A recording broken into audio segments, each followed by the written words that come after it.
8절까지 말씀입니다. 공회 앞에 서신 우리 예수님에 대해서 장면이 나옵니다. 예수를 잡은 자들이 그를 끌고 대제사장 가야바에게로 가니 거기 서기관과 장로들이 모여 있더라. 베드로가 멀찍이 예수를 따라 대제사장이 씻을 때까지 가서 그 결말을 보려고 안에 들어가 하인들과 함께 앉아 있더라. 대제사장들과 온 공회가 예수를 죽이려고 그를 칠 거짓 증거를 찾으매 거짓 증인이 많이 왔으나 얻지 못하더니 후에 두 사람이 와서 이르되 이 사람의 말이 내가 하나님의 성경을 헐고 4월 동안에 지을 수 있다 하더라 하니 대제사장이 일어나서 예수께 묻되 아무 대답도 없느냐? 이 사람들이 너를 치는 증거가 어떠하냐 하되 예수께서 침묵하시거늘 대제사장이 이르되 내가 너로 살아계신 하나님께 맹세하노니 네가 하나님의 아들 그리스도인지 우리에게 말하라. 예수께서 이르시되 네가 말하였느니라. 그러나 내가 너희에게 이르노니 이후에 인자가 권능의 우편의 앉아 있는 것과 하늘 구름을 타고 오는 것을 너희가 보리라 하시니 이에 대제사장이 자기 옷을 찢으며 이르되 그가 신성모독하는 말을 하였으니 어찌 더 증인을 요구하리요? 보라, 너희가 지금 이 신성모독하는 말을 들었도다. 너희 생각은 어떠하냐? 대답하여 이르되 그는 사형에 해당하니라 하고 이에 예수의 얼굴에 침 뱉으며 주먹으로 치고 어떤 사람은 손바닥으로 때리며 이르되 그리스도야 우리에게 선지자 노릇을 하라. 너를 친 자가 누구냐 하더라. 아멘.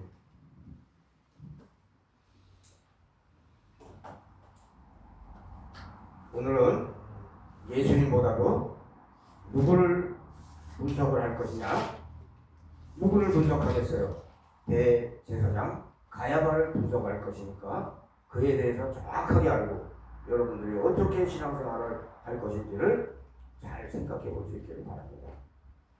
오늘 본문에 나오는 대제사장 가야바는 보도의 정치적 수완과 냉혹한 현실 감각을 지녔던 인물이에요. 무슨 얘기냐? 이 사람은 세상적인 사람이다 이거야. 그런데 대제사장. 첫 번째, 이 사람은 장기 집권한 사람이에요.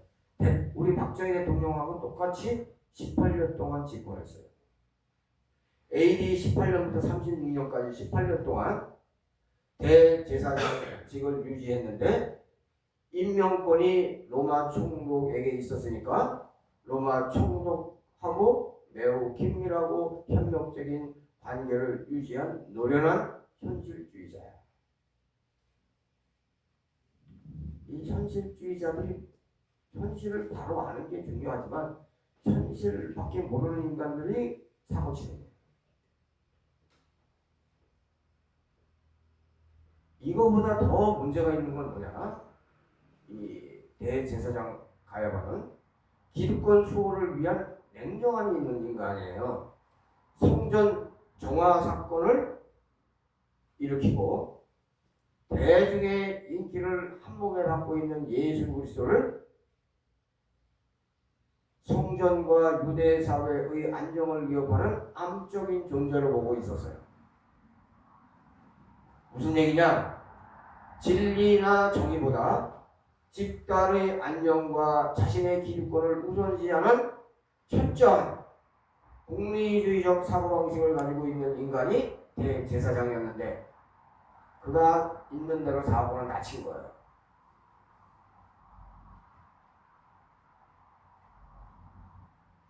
지금 제가 이렇게 표현한 거는 일반적인 표현이고 영적으로 이야기하면 간단하게 내 방식으로 이야기하면 어떻게 얘기할 수 있느냐?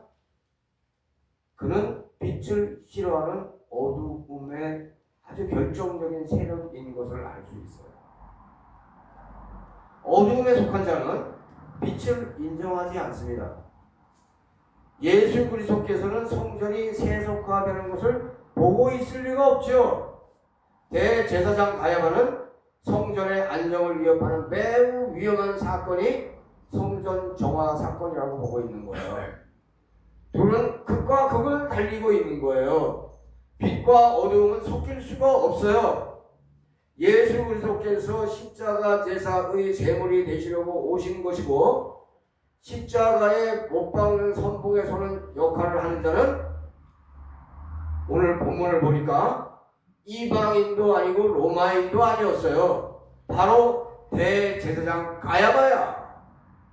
대제사장이 이렇게 속삭이고 있는 거예요. 사두개파 귀족 가문이지만 로마 권력과 긴밀한 협력을 통해서 정치적, 종교적 지위를 확보하고 있었던 아주 현실적인 인간이에요. 세상 권력은 잘 유지하였지만 하나님 나라에 대하여 도무지 아는 게 없어요. 대제사장이라는 인간이 어떻게 하나님 나라에 대해서 아는 게 없냐고요. 하나님 나라에 대하여 남 놓고 기억자도 모르는 한심한 자가 이게 대제사장이었었던 거예요. 그는 예수 그리스도를 십자가에 못 박기 위해 태어난 자이고 그는 어두움의 정점에 선 자이므로 그렇게 할 수 있었던 거예요. 하나님을 진심으로 사랑하는 마음이 없었고 정치, 권력을 잡고 유지하는 것이 그의 목표이지만 불과 얼마 되지 않아 36년에 대제사장직에서 사라지고 말았어요. 잘린 거예요. 로마 정부로부터. 예수 그리스도께서는 불법을 저지르지 않았습니다. 불법을 저지른 자들은 바로 대제사장이에요. 왜 불법을 저질렀느냐? 밤에 신문한 거 이거 말이 안 되는 거예요. 두 번째, 변호인도 없어요. 이게 말이 되는 거예요? 말도 안 되는 거예요. 그리고 세 번째, 절기 전날에 재판할 수 없음에도 진행하고 속전속결로 마무리한 거 이것도 말이 안 되는 거예요. 무슨 얘기인지는 알아듣는지 모르겠어요. 예수 그리스도를 십자가에 못 박는 판결의 선봉에는 누가 있었다? 오늘 본문에 나오는 대제사장 가야바가 있었고 오늘 본문을 잘 보면 본디오 빌라도와 가룟 유다는 적극적이지 않았던 것을 여러분들도 알고 있어요. 대제사장 가야바는 나중에도 사도들을 박해하여 자신의 입장을 고수했어요. 베드로와 요한 등을 소관하여 예수 그리스도의 이름으로 가르치지 말라고 아직 종교에 대해 배우지 않았어요. 위협하던 끝까지 대립하는 모습을 보였던 것을 우리가 사도행전에서도 알 수 있어요. 본디오 빌라도나 가룟 유다는 예수 그리스도를 잡히게 하거나 사형 언도를 하고 나서 평생을 후회하고 살았고 또 괴로워서 자살했잖아. 그런데 대제사장 가야바는 그런 인간이 아니야. 후회했다는 기록을 찾을 수가 없어. 철저하게 예수 그리스도를 십자가에 달리게 하려고 대제사장 역할을 한 사탄의 똘마니인 것을 알 수 있는 거예요. 이스라엘 민족 가운데 예수 그리스도께 대적하는 자가 끊임없이 일어나는 것은 하나님께 대적하는 사탄의 역사가 있는 것을 깨달아야 돼. 유대인들은 지금도 대제사장 가야바의 가르침으로 지금까지 잘못 알고 있어요. 예수 그리스도의 가르침에 생명 걸고 지키려고 하고 따르려고 하는 자가 이게 복이 있는데 정작 유대인들은 그렇게 못했다는 거예요. 하나님의 뜻을 살피고 하나님의 뜻대로 살려고 하는 자가 이게 복이 있는 건데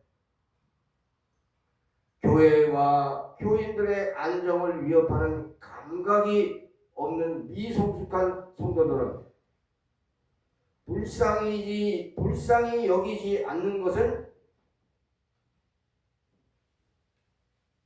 예수 그리스도께서 원하시는 것이 아니라는 것도 모르는 거야.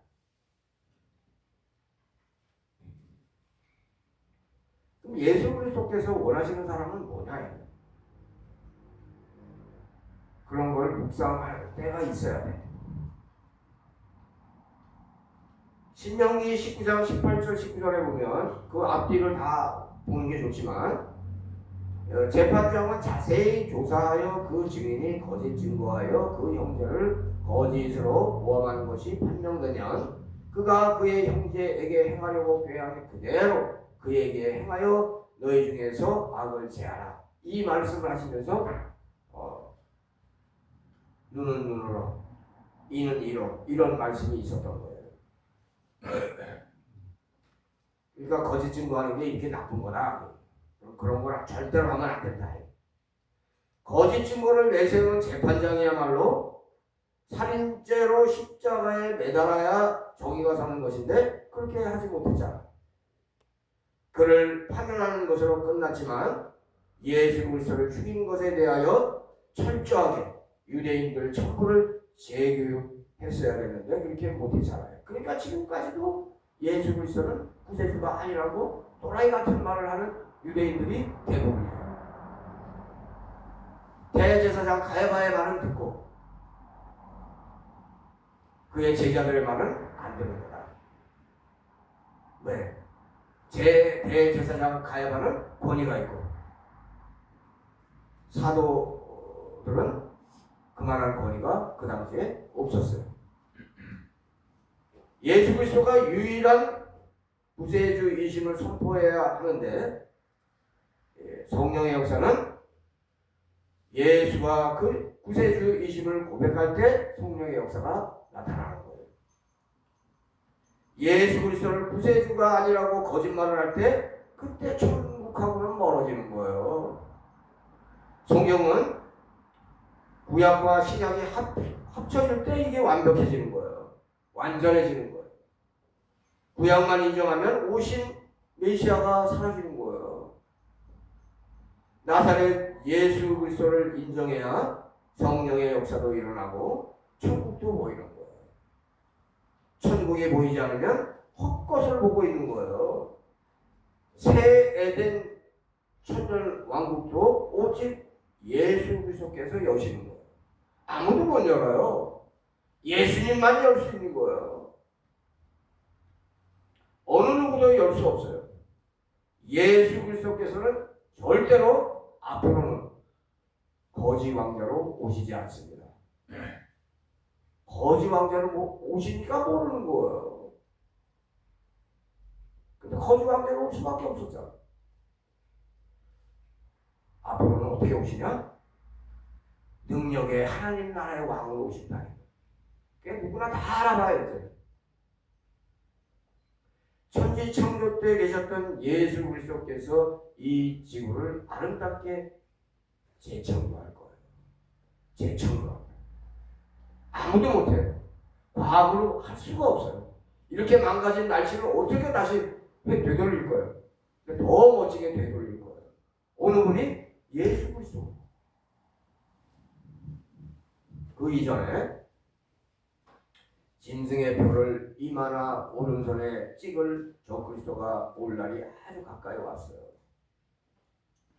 3년 6개월 동안 짐승의 표를 받지 않고 순교하여 천년 왕국에서 볼 수 있기를 바라겠습니다. 아멘. 64절에 보면 네가 말하였느니라, 이게 예수님 말씀이에요. 그러나 내가 너희에게 이르노니 이후에 인자가 권능의 우편에 앉아 있는 것과 하늘 구름을 타고 오는 것을 너희가 보리라. 이 거짓 왕자가 이렇게 말씀하시니까 그랬더니 이 멸망의 자식 대제사장 가야바는 어떻게 행동을 한 거예요? 옷을 찢으며 신성모독하는 말을 하였으니 어찌 더 증인을 요구하리요? 너희가 지금 이 신성모독하는 말을 들었도다 라고 뭐하고 있는 거예요? 거짓말하고 앉아있는 거야. 근데 그걸 듣고 앉아있어 유대인들은. 어둠의 자식은 거짓말을 하는 거예요. 예수 그리스도는 언제나 진리만 선포하고 있는 거예요. 그게 다른 거예요. 어둠의 자식은 진리를 거짓이라고 거짓말해요. 대제사장직을 유지하는 것이 중요하지, 하나님의 일과 하나님의 뜻은 헤아려 본 적이 없는 인간 같아. 대제사장이 되어서 유대인들 전부를 현혹하고 있는 거예요. 예수 그리스도를 부정하는 행동이나 말이 하나님을 대적하는 것인데, 예수 그리스도를 인정하면 하나님을 사랑하는 거예요. 아담을 통하여 모든 인류에게 죄를 품고 살아가게 한 사탄은 대제사장 가야바를 통하여 이스라엘 모든 사람들에게 예수 그리스도가 구세주가 아닌 것으로 인식하게 하고 있는 거예요. 사탄도 작전을 하고 있어. 방해 작전을 계속 하고 있는 거예요. 하나님만 우리를 구원하기 위해서 구속 사역을 하고 있는 게 아니에요. 사탄은 계속해서 방해 작업을 하고 있는 거예요. 근데 거기에 넘어간 인간들이 누구예요? 유대인들이다 이거예요. 유대인들 똑똑한 거예요. 이것도 모르는데. 사탄은 인간을 망하게 하는 작업을 위하여 최악을 다하고 있으며, 하나님은 인간을 영원히 살리기 위하여 최선을 다하고 있는 거예요. 그걸 알고 계셔야 돼. 이스라엘은 보이는 것을 중시하는 단점을 통하여 대제사장 가야바 쪽으로 넘어갔잖아. 넘어가면 안 되는데 사도 바울한테는 넘어갔어야 되는 거야. 근데 안 넘어갔잖아. 거짓 왕자 나사렛 예수 그리스도가 커 보이는 사람은 이게 복 있는 사람이야. 딴 사람이 복 있는 게 아니에요.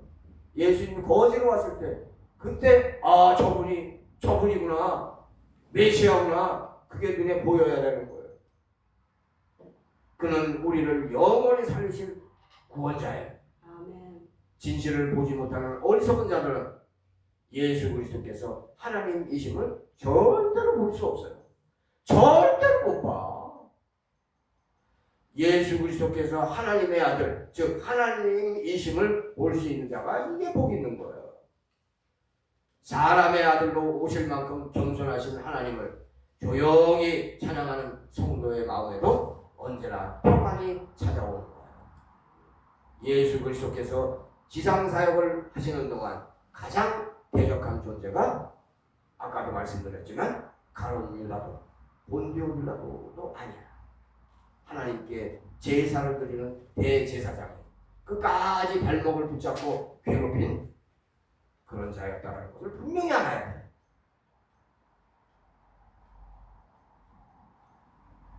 사탄은 세상 권력으로 우리를 망하게 하는 거예요. 그런데 거기에 넘어가면 안 돼.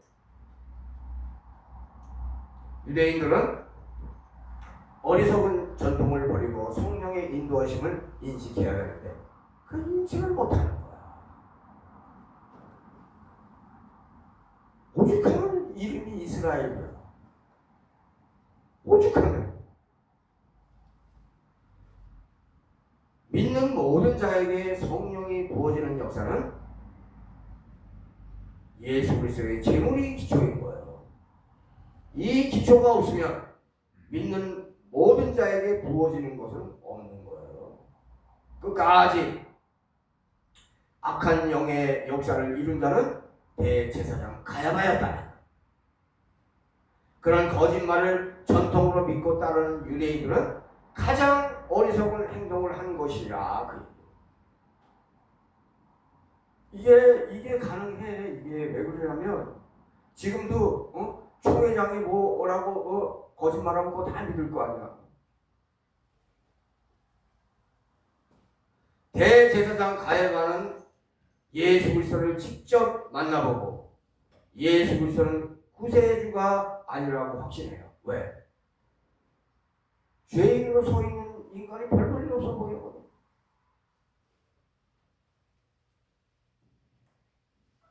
그의 삶이 잘못되었기 때문에 예수 그리스도가 안 보이는 거예요. 절대로 보일 리가 없어요.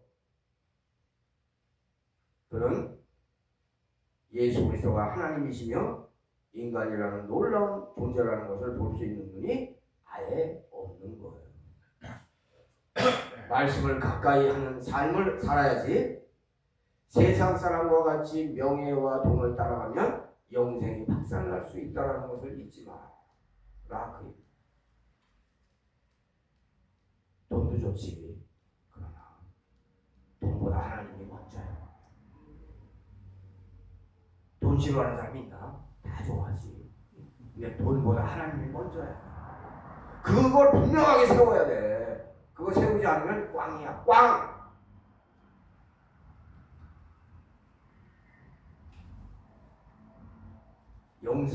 영성이 박살나면 하나님께서 앞에 계셔도 알아볼 수 있는 눈이 없어요. 심지어 죄인의 모습으로 서 있는 거지 왕자가 하나님이신 것을 어찌 알겠는가? 예수 그리스도께서 그렇게 보이려고 하셨는지 누가 알겠는가? 우리도 낮은 자, 작은 자를 예수 그리스도의 이름으로 환영하고 영접하고 받아들이고 있는가? 깊이 묵상해 봐야 돼요. 부족한 사람에게 내 진심을 다할 수 있는 마음이 없으면 그거 크리스찬이라고 얘기하지 마세요.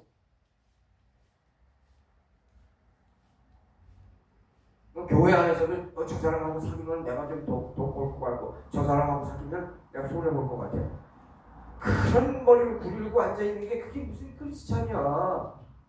세상에서나 그렇게 살아오고 그냥 교회에서는 좀 제발 좀 안 했으면 좋겠어요. 주님은 우리에게 작은 자를 박대하면 천국에 갈 생각을 말라고 그러셨어요. 어리석고 부족한 자를 품고 가는 교회가 만화교회인 것을 잊지 마세요. 한심한 자를 품고 가는 교회가 만화교회인 것을 잊지 마세요. 예수 그리스도를 믿는 자를 끝까지 품는 교회가 만화교회인 것을 잊지 마세요. 따지지 않고 묻지 않고 누구나 존중하는 교회가 만화교회인 것을 잊지 마세요. 배운 거 가진 거를 인정하지 않고 오직 믿음으로만 승부하는 교회가 만화교회인 것을 잊지 마세요.